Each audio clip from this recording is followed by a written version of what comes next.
So you're buying a new door. Hi, my name's Frank. Welcome to Let's Get To It Home Repair Tips and Tricks series. Today I'm going to help you make sure you get that right door. So let's get to it. First thing you want to do is measure your height and your width of your door. Most standard doors are going to be like 80 inches high. If you got the taller type ceilings in your home, they'll be taller. But just measure from the top, the bottom to the top. This door is 80 inches. May read just a little less or a little because of the gap at the top and the bottom. And you want to check your width. And this is a 32-inch door, so you want to be sure you get the 32-inch door.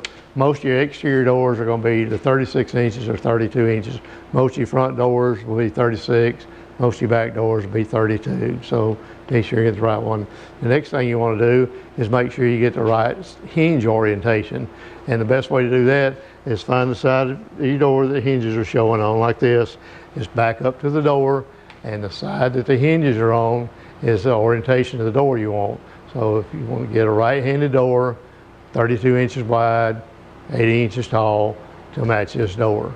So I hope that helps. Now, if you're buying a storm door, it's just the opposite. You want to buy a right-handed storm door, but the hinges will be on the opposite side. If you don't, if you get the wrong one, then your door handles will be on the opposite end. So make it really inconvenient going out of. So hope that helps. Be sure and subscribe to our channel, and thank you for coming in, and we'll see you next time.